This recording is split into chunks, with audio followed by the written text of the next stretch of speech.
जय माता दी। आप सभी भक्तों को नवरात्रि की हार्दिक शुभकामनाएं। आज हम करने जा रहे हैं श्री दुर्गा सप्तशती के चौथे अध्याय का पावन पाठ। माँ भगवती के इस अध्याय का पाठ करने से जीवन की सभी बाधाएं दूर होती हैं और घर में सुख समृद्धि का वास होता है। कहा जाता है कि इस अध्याय के श्रवण और पाठ से माँ दुर्गा अपनी कृपा बरसाती है और साधक को असीम शक्ति, धन और विजय प्रदान करती है। अगर आप भी माँ की अपार कृपा चाहते हैं तो पूरी मन, श्रद्धा और विश्वास के साथ इस पाठ को जरूर सुनें। भाइयों और बहनों, अगर आप चाहते हैं कि माँ दुर्गा की ऐसी दिव्य कथाएं और पावन पाठ आप तक लगातार पहुंचते रहे तो चैनल को सब्सक्राइब जरूर करें और घंटी बेल आइकन के निशान को दबा दें ताकि अगला अध्याय भी आप सबसे पहले सुन पाइए। तो आइए माँ दुर्गा का स्मरण करते हुए पूर्ण भक्ति भाव से चौथे अध्याय का पाठ प्रारंभ करते हैं। जय माता दी। चौथा अध्याय इंद्रादि देवताओं द्वारा देवी की स्तुति। सिद्धि की इच्छा रखने वाले पुरुष जिनकी सेवा करते हैं तथा देवता जिन्हें सब ओर से घेरे रहते हैं, उन जया नाम वाली दुर्गा देवी का ध्यान करें। उनके श्री अंगों की आभा काले मेघ के श्याम सुंदर है।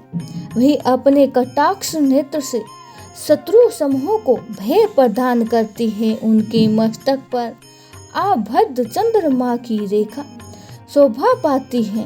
वे अपने हाथों में शंख, चक्र, कृपाण और त्रिशूल धारण करती हैं। उनके 3 नेत्र हैं। वह सिंह के कंधे पर चढ़ी हुई है और अपने तेज से तीनों लोकों को परिपूर्ण कर रही है। ऋषि कहते हैं, अत्यंत ही पराक्रमी दुरात्मा महिषासुर तथा उसके दैत्य सेनाओं के देवी के हाथों से मारे जाने पर इंद्र आदि देवता प्रणाम के लिए गर्दन तथा कंधे झुकाकर उन भगवती दुर्गा का उत्तम वचनों द्वारा स्तवंदन करने लगे। उस समय उनके सुंदर अंगों में अत्यंत ही हर्ष के कारण रोमांच हो आया था। देवता बोले, संपूर्ण देवताओं की शक्ति का समुदाय है जिनकी सब रूप स्वरूपा है तथा जिन देवी ने अपनी शक्ति से संपूर्ण जगत को व्याप्त कर रखा है, समस्त देवताओं और महेश्वरों की पूजनीय उन जगदम्बा को हम भक्ति पूर्वक नमस्कार करते हैं। वे हम लोगों का कल्याण करे।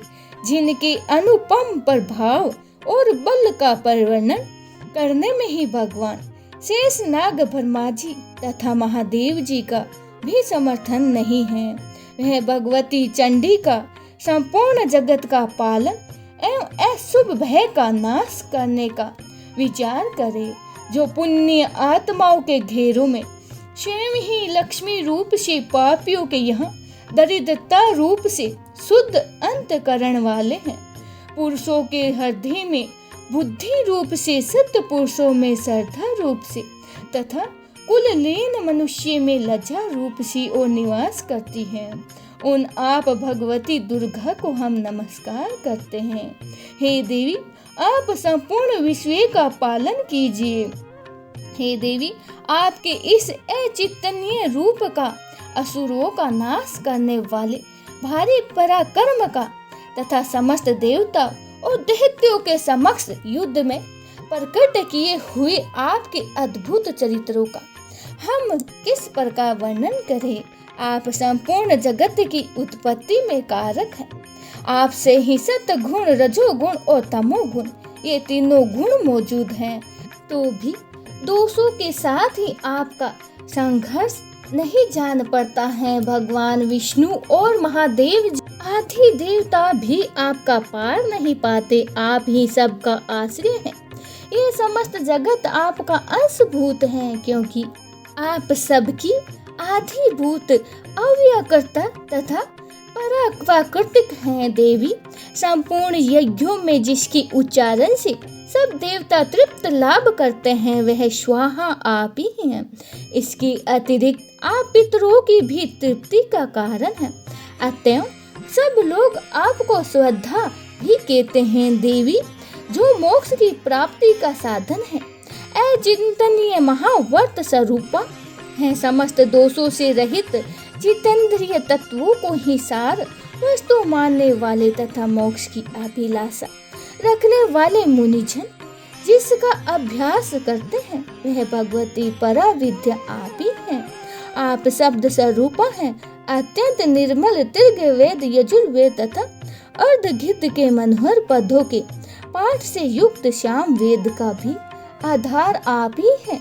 आप देवी त्रिनेत्र वेद और भगवती छहों ऐश्वर्यों से युक्त हैं। इस विश्व की उत्पत्ति एवं पालन के लिए आप ही वर्ता खेती एवं आजीविका के रूप में प्रकट हुई हैं। आप संपूर्ण जगत की घोर पीड़ा का नाश करने वाली हैं देवी, जिससे समस्त शास्त्रों के सार का ज्ञान होता है वह मेधा शक्ति आप ही है। दुर्गम भव सागर से पार उतारने वाली नौका रूप दुर्गा देवी भी आप ही है। आपकी ही कही हुई आसक्ति नहीं है कि तब के शत्रु भगवान विष्णु के वक्ष स्थल में एकमात्र निवास करने वाली भगवती लक्ष्मी तथा भगवान चंद्रशेखर द्वारा सम्मानित गौरी देवी भी आप ही हैं। आपका मुख मंद मुस्कान से सुशोभित है। निर्मल पूर्ण चंद्रमा के विलंबा का अनुकरण करने वाला और उत्तम सूर्य वर्ण की मनोहर कांति का कायमान करने वाला, तो सब उसे देखकर महिषासुर को क्रोध हुआ और संहार उसने उस पर प्रहार कर दिया। यह बड़े ही आश्चर्य की बात है देवी। वही मुख जब क्रोध से युक्त होने पर उदय काल के चंद्रमा की भ्रांति लाल और तनी हुई बहुओं के कारण विकराल हो उठा, तब उसे देखकर जो महिषासुर के प्राण तुरंत ही निकल गए। यह उससे भी बढ़कर आश्चर्य की बात है, क्योंकि क्रोध में भरे हुए यमराज को देखकर भला कौन जीवित रह सकता है। देवी आप प्रसन्न हो, पराक्रमात्मा स्वरूपा आपके प्रसन्न होने पर जगत का अभियुक्त होता है और क्रोध में भर जाने पर आप तत्काल ही कितने कुलों का सर्वनाश कर डालती हैं। ये बात अभी अनुभव में आई है, क्योंकि महिषासुर की यह विशाल सेना क्षण भर में ही आपके क्रोध से नष्ट हो गई है। सदा अभ्युदय प्रदान करने वाली आप जिन पर प्रसन्न रहती हैं वही देश में सम्मानित हैं। उन्हीं को धन और यश की प्राप्ति होती है। उन्हीं का धर्म कभी शिथिल नहीं होता है तथा वे ही अपने रुष्ट फुष्ट स्त्री पुत्र और भक्तियों के साथ ही धन में धन्य माने जाते हैं। और देवी आपकी ही कृपा से पुण्य आत्मा पुरुष प्रतिदिन अत्यंत ही श्रद्धा पूर्वक सदा ही सब प्रकार की धर्माकुल कर्म करता है और उसके प्रभाव से स्वर्ग लोक में जाता है। इसीलिए आप तीनों लोकों में निश्चय ही मनोवांछित फल देने वाली हैं। माँ दुर्गे आप स्मरण करने पर भी सब प्राणियों का भय कर लेती हैं और स्वस्थ पुरुषों द्वारा चिंतन करने पर उन्हें परम कल्याण में ही बुद्धि प्रदान करती हैं। दुख दरिद्रता और भय करने वाली देवी आपके सिवा दूसरा कौन है जिसका चिंतन सबका उपकार करने के लिए सदा ही दारिद्र्य रहता हो। हे देवी इन राक्षसों के मरने से संसार को सुख मिले तथा ये राक्षस चिरकाल तक नरक में रहने के लिए ही भले ही पाप करते रहो, इस समय संग्राम में मृत्यु को प्राप्त होकर स्वर्ग लोक में जाए। निश्चय ही यही सोचकर आप शत्रुओं का वध करती हैं। आप यही सोचकर कि शत्रुओं का वध करती हैं, शत्रुओं पर शस्त्रों का प्रहार क्यों करती हैं, समस्त असुरों को दृष्टिपात मात्र से ही भस्म क्यों नहीं कर देती। इसमें एक रहस्य है ये शत्रु भी हमारे शस्त्रों से पवित्र होकर उत्तम लोक में जाए। इस प्रकार उनके प्रति भी आपका विचार अत्यंत ही उत्तम रहता है।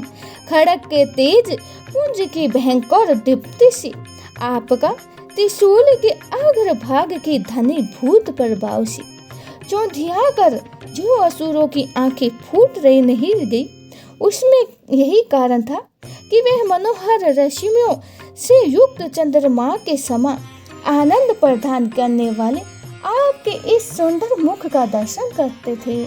हे देवी, आपका शील दुराचारियों के बुरे बर्ताव को दूर करने वाला है। साथ ही ये रूप ऐसा है जो कभी चिंतन में भी नहीं आ सकता और जिसकी कभी दूसरों से तुलना भी नहीं हो सकती, तथा आपका बल और पराक्रम तो उन दैत्यों का भी नाश करने वाला है जो कभी देवताओं के पराक्रम को भी नष्ट कर चुके थे। इस प्रकार आपने शत्रुओं पर भी अपनी दया ही प्रकट की है। वरदायिनी देवी, आपके इस पराक्रमी किसके साथ तुलना हो सकती है, तथा शत्रुओं को भय देने वाले एवं अत्यंत ही मनोहर ऐसा रूप भी आपके सिवाय और कहाँ है। हृदय में कृपा और युद्ध में निष्ठुरता, ये दोनों बातें ही तीनों लोकों के भीतर केवल आप में ही देखी गई हैं। हे मात, आपने शत्रुओं का नाश करके इस समस्त त्रिलोकी की रक्षा की है। उन शत्रुओं को भी युद्ध भूमि में मारकर स्वर्ग लोक पहुंचा दिया है, तथा उत्तम है दैत्यों से प्राप्त होने वाले हम लोगों के भय को भी दूर कर दिया है। आपको हमारा नमस्कार है।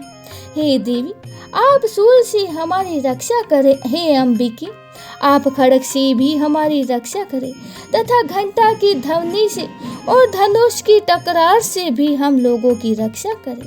हे चंडी की पूर्व, पश्चिम और दक्षिण दिशा में भी आप हमारी रक्षा करें, तथा ईश्वरी अपने त्रिशूल को घुमाकर आप उत्तर दिशा में भी हमारी रक्षा करें।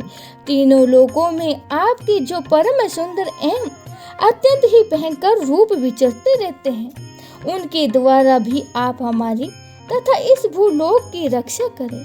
हे अंबिके, आपके कर पल्लवों में शोभा पाने वाले खड़ग, शूल और गदा आदि जो अस्त्र शस्त्र हो, उन सब के द्वारा आप सब ओर से हमारी रक्षा करें। ऋषि कहते हैं, इस प्रकार सब देवताओं ने जगत माता दुर्गा की स्तुति की और नंदवन के दिव्य पुष्पों एवं घृत, चंदन आदि से द्वारा उनका पूजन किया। फिर सब ने मिलकर जब भक्ति पूर्वक दिव्य धूपों की सुगंध निवेदन की, तब देवी ने प्रसन्न वंदन होकर प्रणाम करते हुए सब देवताओं से कहा। देवी बोली, देवताओं, तुम सब लोग मुझसे जिस वस्तु की अभिलाषा रखते हो उसे मांगो। देवता बोले, हे भगवती ने हमारी सब इच्छाएं पूर्ण कर दी हैं, अब कुछ भी बाकी नहीं है, क्योंकि हमारा ये शत्रु महिषासुर मारा गया। हे महेश्वरी, इतने पर भी यदि आप हमें और वर देना चाहती हो, तो हम जब जब आपका स्मरण करें तब तब आप दर्शन देकर हम लोगों के महान संकट को दूर कर दीजिए करें, तथा प्रसन्न मुख अंबिके, जो मनुष्य इस स्तोत्र द्वारा आपकी स्तुति करे, उसे वित्त, समृद्धि और वैभव देने के साथ ही उसकी धन और स्त्री आदि संपत्ति को भी बढ़ाने के लिए अब सदा ही हम पर प्रसन्न रहे। ऋषि कहते हैं, हे राजन, देवताओं ने जब अपने तथा जगत के कल्याण के लिए भद्रकाली देवी को इस प्रकार प्रसन्न किया, तब वे तथास्तु कहकर अंतर्ध्यान हो गई। भोपाल इस प्रकार ही पूर्व काल में तीनों लोगों का हित चाहने वाली देवी जिस प्रकार देवताओं के शरीर में प्रकट हुई हैं, वह सब कथा मैंने कह सुनाई। अपने देवताओं का उपकार करने वाली वह देवी दुष्ट दैत्य तथा शुंभ और निशुंभ का वध करने एवं सब लोगों की रक्षा करने के लिए गौरी देवी के शरीर से जिस प्रकार प्रकट हुई थी, वह सब प्रसंग मेरे मुंह से सुनो। मैं उसका तुमसे यथावत वर्णन करता हूँ। इस प्रकार श्री मार्कंडेय पुराण में सार्वजनिक मनयंत्र की कथा के अंतर्गत देवी महात्म्य में सनकादिक स्तुति नामक चौथा अध्याय संपूर्ण हुआ।